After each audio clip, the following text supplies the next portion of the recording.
Hello students, চলে এসেছি তোমাদের সামনে আমার আজকের নতুন ভিডিও নিয়ে।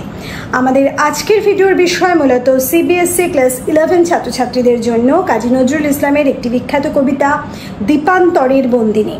তা এই কবিতাটার সমস্ত লাইন এবং শব্দ আমি অর্থ সহ তোমাদের সামনে আজকে ব্যাখ্যা করব।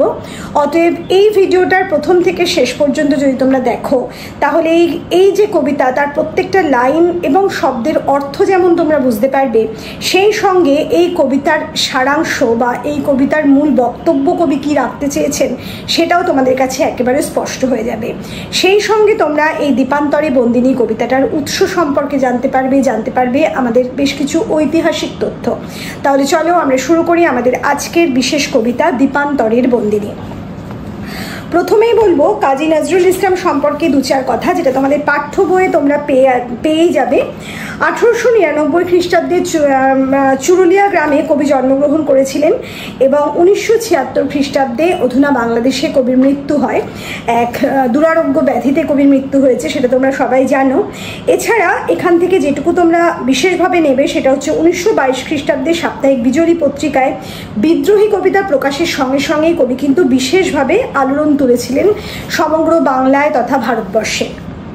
এছাড়া কবির বিখ্যাত কিছু রচনা অগ্নিবীণা, বিষেরবাসী, সর্বহারা, সাম্যবাদী, এগুলো তোমরা অবশ্যই দেখে যাবে। তোমাদের ছোট ছোট যে প্রশ্নগুলো আসে এমসিকিউ টাইপের বা অবজেক্টিভ টাইপের, সেখান থেকে কিন্তু এই ধরনের প্রশ্ন তোমরা পেয়ে যাবে।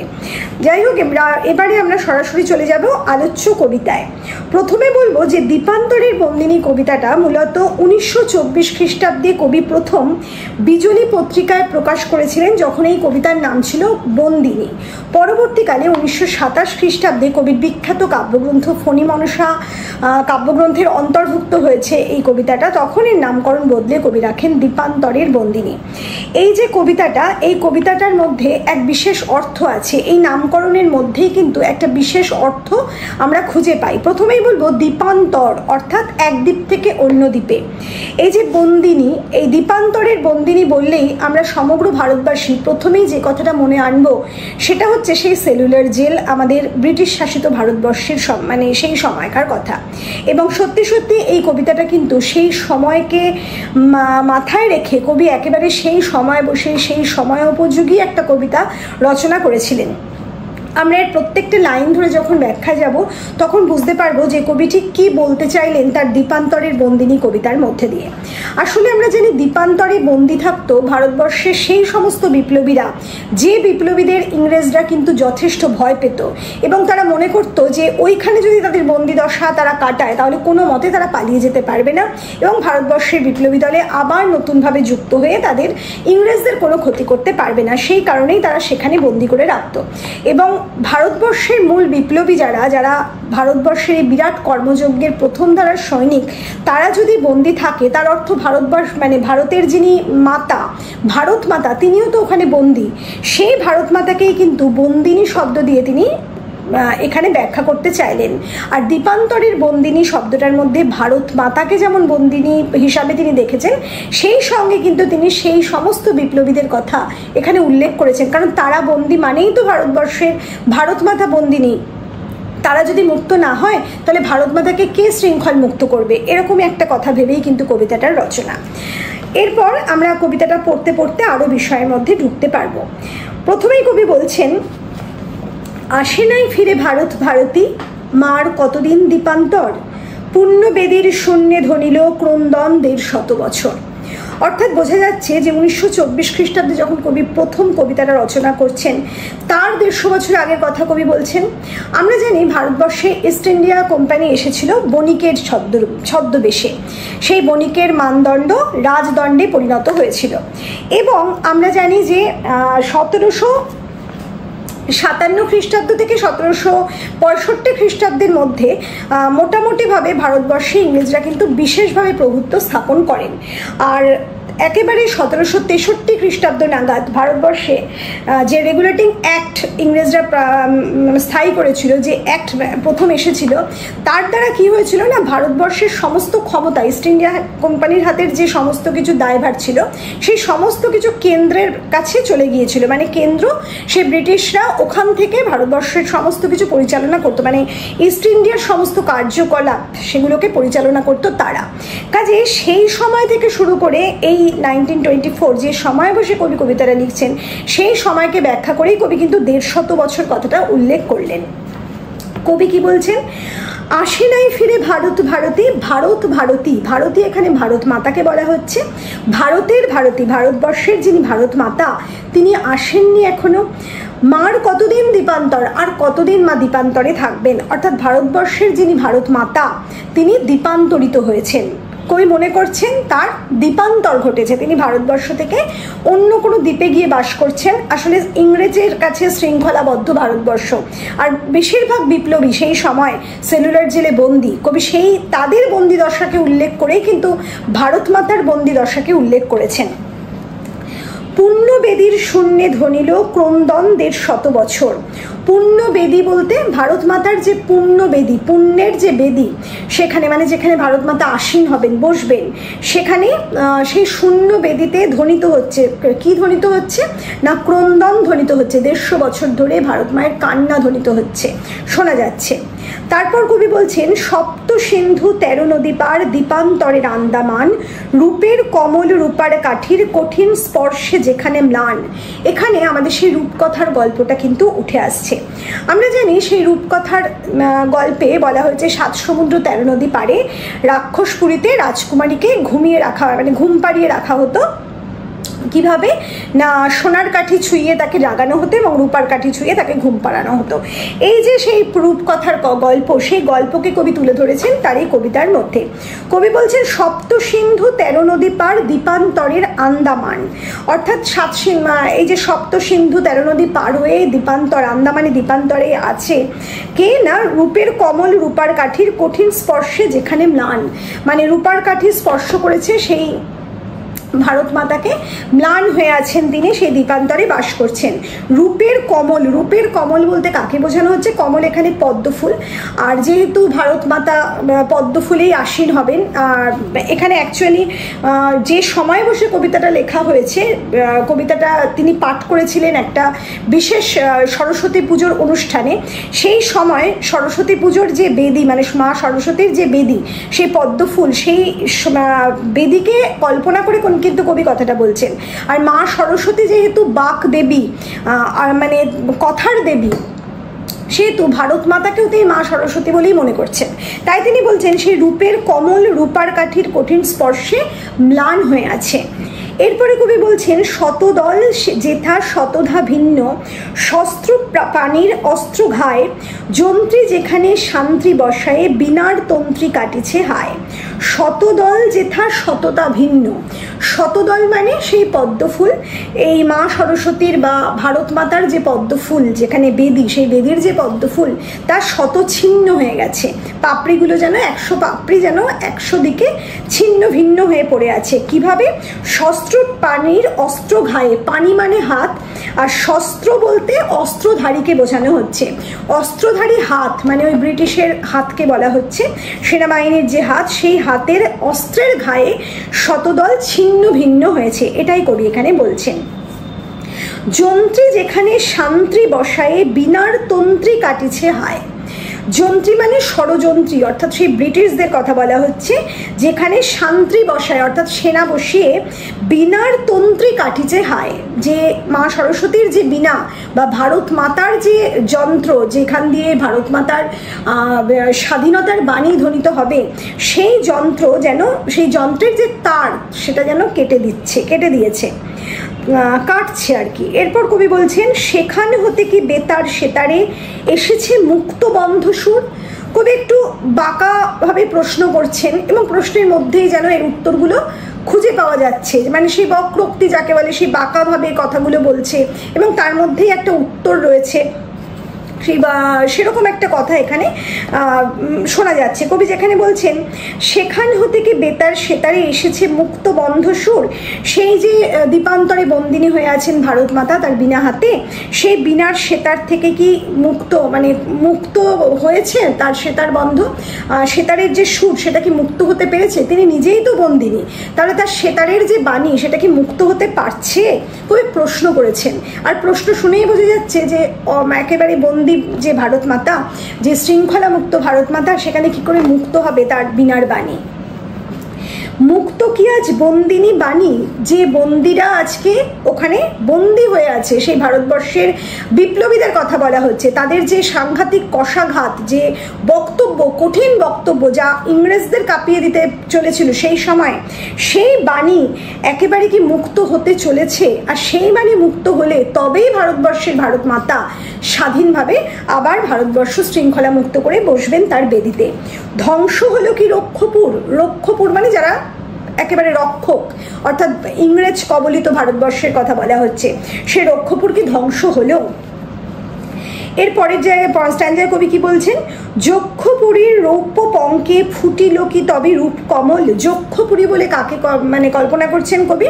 সেই আন্দামানকেই কিন্তু কল্পনা করছেন, সেই আন্দামানের সেলুলার জেল যেখানে সমস্ত বন্দিরা পড়ে রয়েছে, ভারত মাতা যাদের মধ্যে দিয়ে শৃঙ্খলাবদ্ধ, সেখানে রৌপ্য পঙ্কে, রূপোর পঙ্কে অর্থাৎ পাকে, যে পাকের মধ্যে পাককে কবি রূপও বলে কল্পনা করছেন, কারণ ভারতবর্ষের মধ্যে প্রচুর সম্পদ, সেই জন্যেই সেখানে ফুটিল কি তবে রূপ কমল। সেখানে কি তাহলে রূপ পদ্মের রূপসী পদ্ম অর্থাৎ ভারত মাতা যে রূপ, সেই রূপটা কি ফুটে উঠছে? অর্থাৎ ভারত মাতা কি মুক্ত হতে চলেছেন? প্রশ্ন করছেন কবি। কামান গোলার সীসার স্তূপে কি উঠেছে বাণীর শেষমহল। কবি বলছেন যে মা সরস্বতীর যে বাণী, অর্থাৎ বাণীর বাকদেবী যা বললাম, সেই বাণী অর্থাৎ ভারত মাতার কণ্ঠে ধ্বনিত হয় যে বাণী, সেই বাণীর শীষমহল অর্থাৎ কাচের যে মহল, শীষমহল মানে কাচের মহল যেটা, সেই কাচের মহল কি কামান গোলা শীষের স্তূপের মধ্যে দিয়ে মাথা চারা দিয়ে উঠছে। শীষমহল যেটা কাচের, সেটা তো সহজে ভেঙে যায়, সেই শীষমহল গোলা কামান এই সমস্ত কিছুর আঘাতে ইংরেজরা ভেঙে দিয়েছে, সেটাকে আবার দেখা দিচ্ছে, এটাই কবি বলতে চাইছেন। শান্তি সূচিতে শুভ্র হলো কি রক্ত সোদাল খুন খারাপ। এই সোদাল শব্দটা একটা বিশেষ গাছকে বোঝায়, একটা বড় রকমের বৃক্ষ যেখানে ফুল ফল দুই হয়। এখানে রক্ত সোদাল খুন খারাপ বলতে খুন খারাপের যে রক্তের বৃক্ষ রোপণ করেছে ইংরেজরা ভারতবর্ষে, সেই বৃক্ষ কি রক্তের যে বৃক্ষ, রক্ত বলতে লাল বৃক্ষ, সেটাকে শান্তি সূচিতে শুভ্র হলো। শান্তির বাণী এবং সূচির মধ্যে দিয়ে, সূচি বলতে পবিত্রতা, সেই সমস্ত কিছুর মধ্যে দিয়ে আবার শুভ্র রূপ পেল, সাদা হয়ে একেবারে শুভ্র রূপটা কি পেতে চলেছে। এখানে কিন্তু আর একটা কথাও আমাদের মনে হয়, কারণ আমরা দেখেছি সেই সময়ে ভারতবর্ষের যে বিপ্লবী দল, তারা দুটো দলে কিন্তু ভাগ হয়ে গিয়েছিলেন, একটা চরমপন্থী একটা নরমপন্থী। আর কাজী নজরুল ইসলাম কখনোই নরমপন্থী স্বভাব মনোভাবাপন্ন ছিলেন না। তিনি মনে করতেন বিদ্রোহের মধ্যে দিয়েই ভারতবর্ষের স্বাধীনতা ফিরে আসতে পারে। ওই নরমভাবে নরমপন্থীদের মতো শান্তি সূচি গ্রহণ করে কখনো ভারতবর্ষ স্বাধীন হতে পারে না।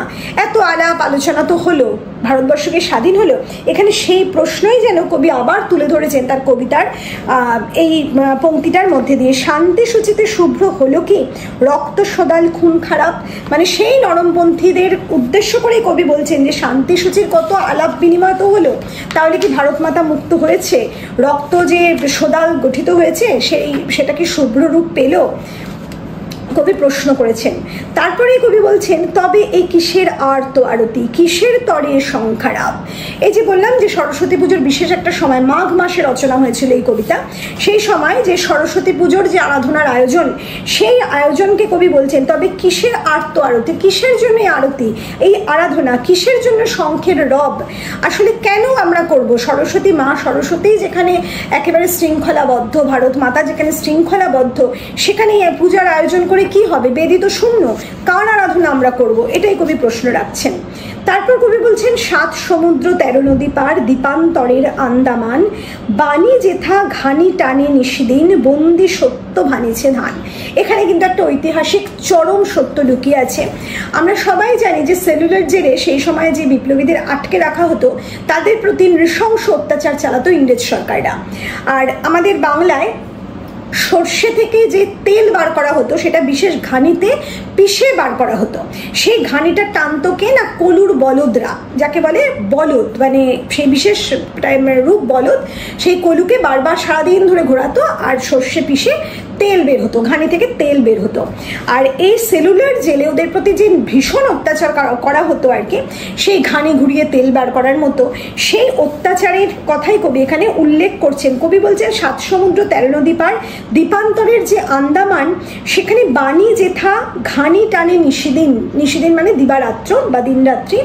বাণী বলতে এখানে সেই বিপ্লবীদের কথা বলা হচ্ছে, বিপ্লবীদের মুখের যে কথা, সে কথাকেই এখানে বাণী রূপে ধরা হচ্ছে। কাজে তারা যদি বন্দী থাকে, ভারত মাতাও বন্দী, কারণ তারাই তো মুক্তি আনবে। তারা বন্দী মানে ভারত মাতা বন্দী বলেই কবি বলছেন যে বাণী যেথা ঘানি টানে, অর্থাৎ ওই বিপ্লবীদের দিয়ে ঘানি টানানো হচ্ছে, প্রচন্ড অত্যাচার করা হচ্ছে তাদের ওপর দিয়ে। বন্দি সত্য ভানিছে ধান, অর্থাৎ যারা বন্দী হয়ে আছেন তারাই হচ্ছেন সত্যের পূজারী, তারাই সত্যের মাধ্যমে ভারতবর্ষের স্বাধীনতা সূর্যকে একদিন উদিত করতে পারবেন। তারা আজকে ঘানি টানছেন দিবারাত্র।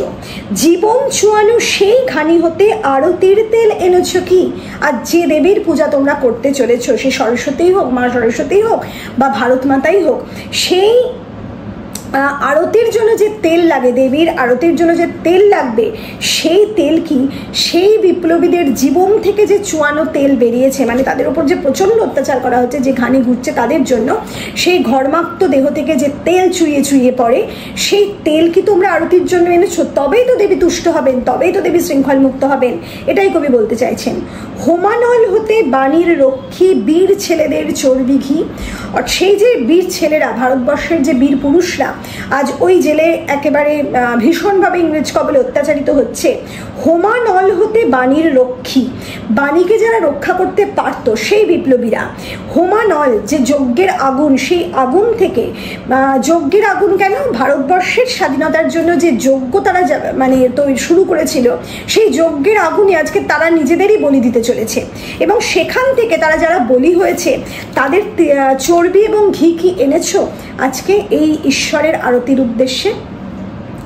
তারপরে কবি বলছেন, হায় শৌখিন পূজারী, বৃথায় দেবীর সঙ্গে দিতেছ ফু। শৌখিন পূজারী কেন? তোমরা শখের পূজারী, শৌখিন পূজারী। তোমরা পূজা করছো, দেবীর আরাধনা করছো, কিন্তু সত্যকারের দেবী যে শৃঙ্খলাবদ্ধ সেটা তোমরা ভুলে গেছো।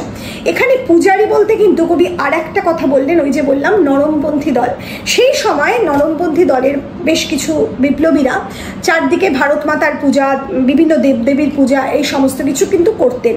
এবং সেই পূজার আরাধনাকে কবি কিন্তু এখানে কটাক্ষ করেছেন। কবি বলছেন যে তোমরা শৌখিন পূজারী, তোমাদের এই শৌখিন পূজার মাধ্যমে আমাদের ভারত মাতা শৃঙ্খলা মুক্ত হতে পারেন না।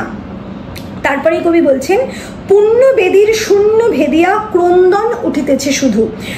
তোমরা শুধু শুধু শাখে ফু দিচ্ছ, কারণ বেদী আজকে শূন্য। দেবতার যে বেদী, ভারত মাতার বা মাঘ মাসের যে সরস্বতী পুজোর বেদী, সেই বেদী কিন্তু শূন্য। সত্যকারের দেবতা কিন্তু সেখানে নেই, তিনি শৃঙ্খলাবদ্ধ হয়ে আছেন, তিনি কাঁদছেন আন্দামানে বন্দী বিপ্লবীদের মধ্যে। বিপ্লবীদের সেই কান্না বা সেইখান থেকে ভারত মাতার যে কান্না, সেই কান্নার মধ্যে দিয়ে কান্না শুনতে পাচ্ছেন কবি। তাই শূন্য বেদীতে সেই কান্নাই কবির কাছে বারবার ধ্বনিত হচ্ছে। কবি সে কথাই বলেছেন এই স্থানে। এরপর কবি বলছেন, পূজারী কাহারে দাও অঞ্জলি। কবি পূজারীদের প্রশ্ন করছেন, তুমি কাকে অঞ্জলি দিচ্ছ? পূজারী বলতে কিন্তু বারবার বলছে সেই পুরোহিত একদিকে, আবার একদিকে সেই নরমপন্থী দলকে। আর তারপর কবি বলছেন, মুক্ত ভারতী ভারতে কই। ভারতবর্ষের ভারতী তো মুক্ত নেই, মুক্ত কোথায়? আইন যেখানে ন্যায়ের শাসক, সত্য বলিলে বন্দী হই। কবি বলছেন আইন তো হচ্ছে ন্যায় শাসনকর্তা, মানে ন্যায়ের যে শাসন করবে সেটাই তো আইন, কিন্তু ইংরেজ শাসিত যে ভারতবর্ষ সেখানে সত্য কথা বললে বন্দী হতে হয়। কেন কবি বলছেন? আমরা জানি 1922 খ্রিস্টাব্দে কবি যে একটা কবিতা লিখেছিলেন, সে সম্ভবত ধূমকেতু পত্রিকায়, যে আনন্দময়ীর আগমনে বলে একটি কবিতা তিনি লিখেছিলেন ধূমকেতু পত্রিকাতে। সেই পত্রিকায় এই কবিতাটা বেরোনোর সঙ্গে সঙ্গে কিন্তু সেটা ইংরেজরা বাজেয়াপ্ত করেছিল, নিষিদ্ধ করেছিল, এবং ওই বছরেই সম্ভবত নভেম্বর মাস নাগাদ কবিকে কিন্তু কারাগারে গ্রেপ্তার করা হয়েছিল কবিকে, এবং কারাগারে নিক্ষেপ করা হয়েছিল। প্রায় 1 বছর কবি কারাগারে ছিলেন, এবং সেই সময় বসে কবি কারাগারে থাকাকালীন কিন্তু সেই বিখ্যাত কবিতা সৃষ্টি সুখের উল্লাসে কবিতাটা কিন্তু কবি লিখেছিলেন। সারা ভারতবর্ষে কবি কিন্তু একসময় সারা জাগিয়ে দিয়েছিলেন তার বিদ্রোহী কবিতার মধ্যে দিয়ে। তাই কবি সেই কথা এখানে উচ্চারণ করলেন, বললেন যেখানে সত্য কথা বললে বন্দী হতে হয়, সেই ভারতবর্ষে কি করে ভারত মাতা মুক্ত থাকবেন? অত্যাচারিত হইয়া যেখানে বলিতে পারি না অত্যাচার। আমরা প্রতিনিয়ত ব্রিটিশদের দ্বারা অত্যাচারিত হচ্ছি, কিন্তু সেই অত্যাচারের কথা মুখ ফুটে বলতে পারবো না, বললে আমরা অপরাধী হয়ে যাব। সেই দেশে কি করে আমাদের দেবীর পূজা হতে পারে, মুক্ত হতে পারে ভারত মাতা? কবি বলছেন যেথা বন্দিনী সীতা সমবাণী সহিছে বিচার চেরির মার। এখানে কবি পৌরাণিক এক দৃশ্যকে তুলে ধরেছেন। আমরা জানি যে বাল্মীকি রচিত যে রামায়ণ, সেখানে আছে যে লঙ্কার রাজা রাবণ সীতা দেবীকে, রামচন্দ্রের স্ত্রী সীতাকে বন্দিনী করে লঙ্কায় নিয়ে গিয়েছিলেন, এবং সেখানে পঞ্চবটী বনে তাকে পাহারা দিচ্ছিল চেরিরা, আর মানে রাক্ষসীরা। সেই রাক্ষসীদের বিভিন্ন নাম ছিল। সেই রাক্ষসীদের কথা, মানে সেই যে সীতাকে তারা পাহারা দিতেন এবং সেই সময় সীতার প্রতি যে ব্যবহার হতো, সে কথাকে তুলে ধরলেন কবি এখানে পৌরাণিক সেই রামায়ণ কথার মধ্যে দিয়ে। কবি বলছেন যে যেথা বন্দিনী সীতা সম বাণী সহিছে বিচার চেরির মার, অর্থাৎ সীতা সম যে বন্দি হয়ে আছেন, সীতার মতোই আজকে ভারত মাতা বন্দিনী। ভারতবর্ষের বাণী, মানে আমাদের বিপ্লবীদের মুখের বাণী, ভারত মাতার বাণী যেখানে বন্দি দশায় কাটাচ্ছে সীতার মতো, এবং চেরির মার খাচ্ছে, অর্থাৎ চেরিদের অত্যাচারে অত্যাচারিত হচ্ছে। বাণীর মুক্ত শতদল যথা আখ্যা লোভিল বিদ্রোহী। কবি বলছেন বাণীর মুক্ত শতদল, মানে বাণীকে যদি মুক্ত শতদল আখ্যা দেয় কেউ, মানে শতদল হচ্ছে পদ্ম, সেই শতদলকে যদি বাণী মুক্ত করার কথা বলা হয়, মুক্ত করার কথা কেউ বলে, তাহলে আখ্যা লোভিল বিদ্রোহী, তাহলে তাকে বিদ্রোহী আখ্যা দেওয়া হয়। পূজারী সেখানে এসেছো কি তুমি বাণী পূজা উপাচার বহি? তুমি কি সেখানে বাণী দেবীর পূজা করতে এসেছো? তার উপাচার বহন করে এনে কিভাবে পূজা করবে? বাণী তো আজকে বন্দি অবস্থায় কাটাচ্ছে। তারপর কবি বলছেন সিংহেরে ভয়ে রাখে পিঞ্জরে। এখানে সিংহ যারা, অর্থাৎ ভারতবর্ষের সেই বিপ্লবীদের কথা বলা হচ্ছে, যাদের প্রচণ্ড সিংহের মতো দাপট, তাকে খাঁচায় বন্দি করে রাখা হয়। ব্যাঘ্রে রেহানে অগ্নিশেল, আগ্নেয়াস্ত্র দ্বারা বাঘকে আহত করা হয়। এখানে সেই বড় বড় নামধারী বিপ্লবীদের কথাই কিন্তু কবি এখানে বলেছেন। কে জানিত কাল বিনা খাবে গুলি বাণীর কমল খাটিবে জেল। বাণীর কমল, মানে কমল বলতে পদ্মকে বোঝানো হচ্ছে, আর বাণী বলতে ওই যে বললাম মা সরস্বতী অথবা ভারত মাতার রূপকেই বোঝানো হচ্ছে বাণী, অথবা বিপ্লবীদের কথাই বলা হচ্ছে। সেই বিপ্লবীরা যারা ভারতবর্ষের স্বাধীনতা সূর্যকে এনে দিতে পারত, ভারতবর্ষের ভারত মাতাকে শৃঙ্খল মুক্ত করতে পারত, তাদের বাণী আজকে কি করছে, তারা আজকে কি করছে, জেল খাটছে। এবং কবি সেই সাথে বলছেন যে কে জানতো কাল বিনা খাবে গুলি, মানে তাদের হাতের যে বিনা, সে যে গুলির আঘাতে, আগ্নেয়াস্ত্রের আঘাতে নষ্ট হয়ে যাবে, সেটাই বা কে জানতো। এখানেও কিন্তু আর একটা ঐতিহাসিক সত্য হয়তো কবি উল্লেখ করতে চাইলেন। আমরা জানি না কবি যখন কবিতা লেখেন তখন ঠিক কি ভেবে লেখেন, কিন্তু আমরা শুধুমাত্র সেটা অনুধাবন করতে পারি।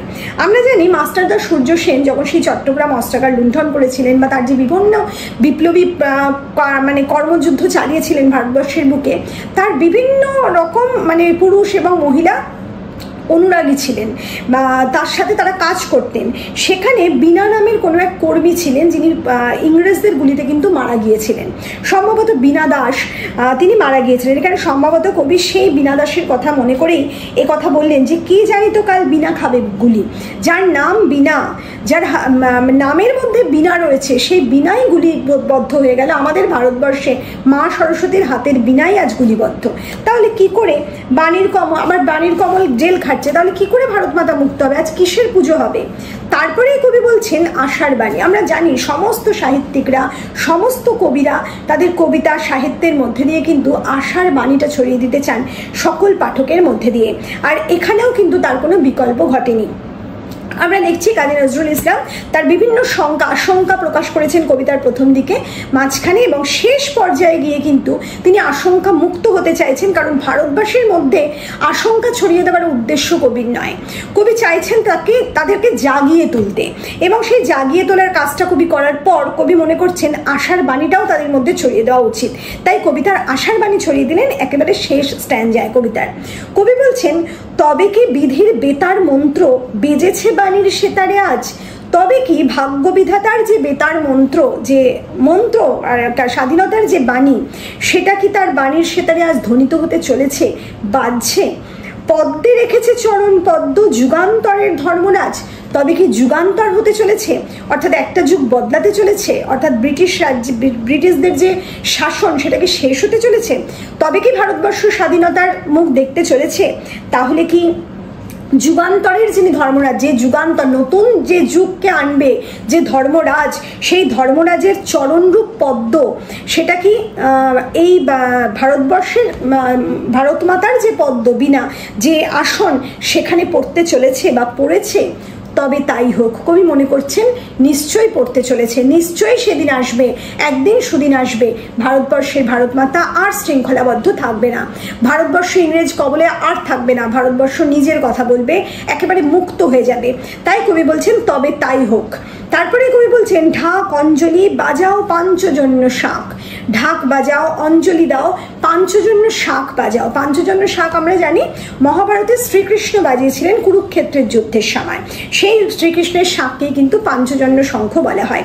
কবি বলছেন আজ পাঞ্চজন্য শঙ্খ বাজাও, আজ মহাপ্রলয় আসতে চলেছে এবং যে প্রলয়ের শেষে ভারত মাতা মুক্ত হতে চলেছে। এরপরে কবি বলছেন, দীপান্তরের ঘানিতে লেগেছে যুগান্তরের ঘূর্ণিপাক। আন্দামানে বিপ্লবীদের যে ঘানি ঘুরছে সেখানে যুগান্তরের ঘূর্ণিপাক লেগেছে, মানে যুগান্তর আসতে চলেছে, এক বিশেষ প্রলয় আসতে চলেছে, যে প্রলয়ের মধ্যে দিয়ে আসবে ভারতবর্ষের স্বাধীনতা। এটাই কবিতার মূল বক্তব্য। আশা করি কবিতাটা সম্পূর্ণভাবে তোমরা বুঝতে পেরেছো। তবু কোথাও যদি কোনো সমস্যা থাকে অবশ্যই আমাকে কমেন্ট বক্সে জানাবে, আমার টেলিগ্রাম গ্রুপ জয়েন করতে পারো, সেখানে জানাতে পারো, আমাদের বিভিন্ন সোশ্যাল মিডিয়া ইনস্টাগ্রাম ফেসবুক সেগুলো ফলো করতে পারো, তাহলে সেখানে তোমাদের সমস্যার কথা আমাকে জানাতে পারো। তাহলে আমাদের আজকের ভিডিও আমরা এখানেই শেষ করছি। খুব তাড়াতাড়ি তোমাদের সামনে হাজির হব নতুন কোনো ভিডিও নিয়ে। খুব ভালো থেকো।